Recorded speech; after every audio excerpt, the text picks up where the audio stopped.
Now it's time to sample the latest sport bike to come down the pike from our friends at Buell.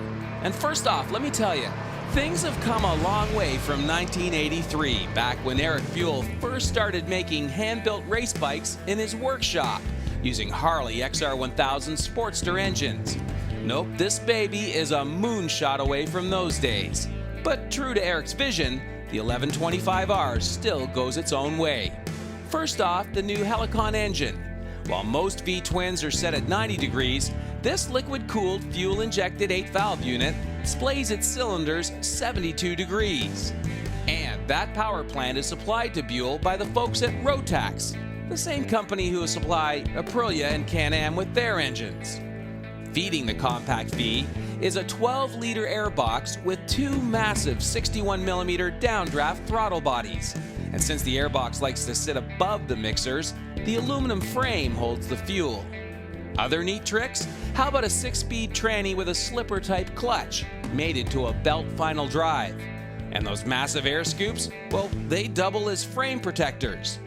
And then there's the 47mm fork, mounted up with a big hoop perimeter-mounted front rotor with an 8-piston caliper. Pretty impressive to say the least, but as we always say, looks good on paper, but how does it work?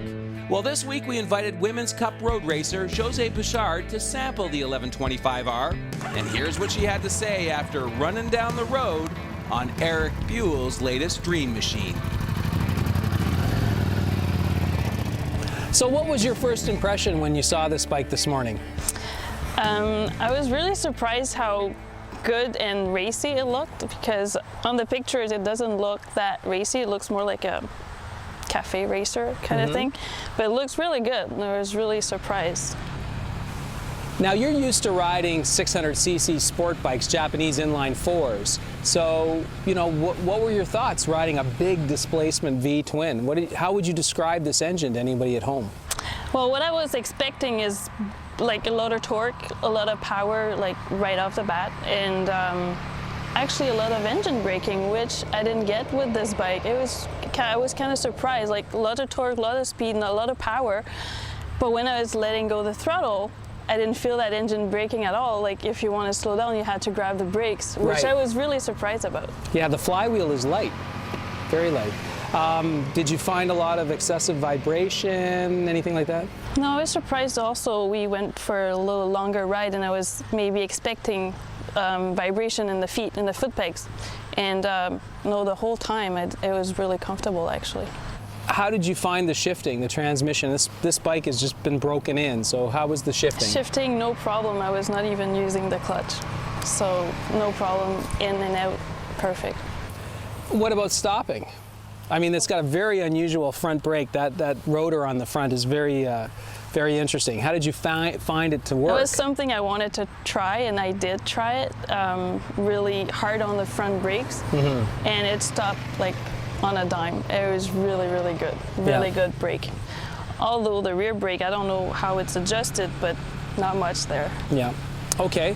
What about the real-world riding position, the mirrors, just the overall comfort zone? Tell us what it's like to ride it. Well, like, you know, I don't do a lot of street, but I was really impressed. On the older bikes I used to ride on the street, the mirrors were kind of useless. This one, so I wasn't expecting much in terms of mirrors.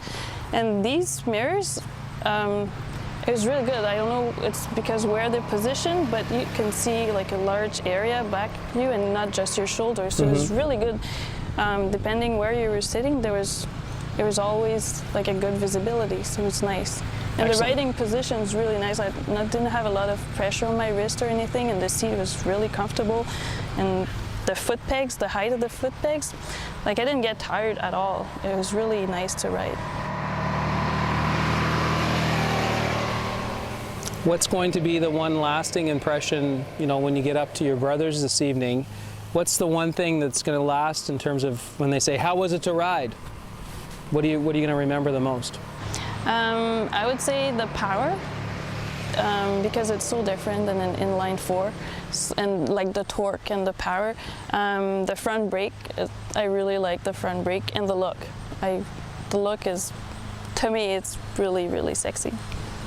And different than the other Buell, I would say. So overall, you hang out at the racetrack all the time.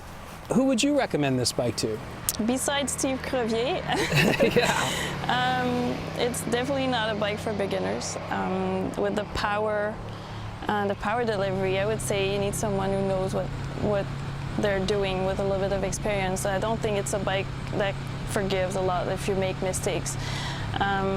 But overall, anybody that wants to tour around, and even for longer ride, it's really comfortable bike, and yeah, anybody could appreciate it for sure. Yeah. And it'll put a smile on your face? Did it put a smile on your face? It did. It was a gorgeous day. It was a gorgeous ride. Thank you. You did a great job. No problem. Thanks for coming out. Thanks for inviting me.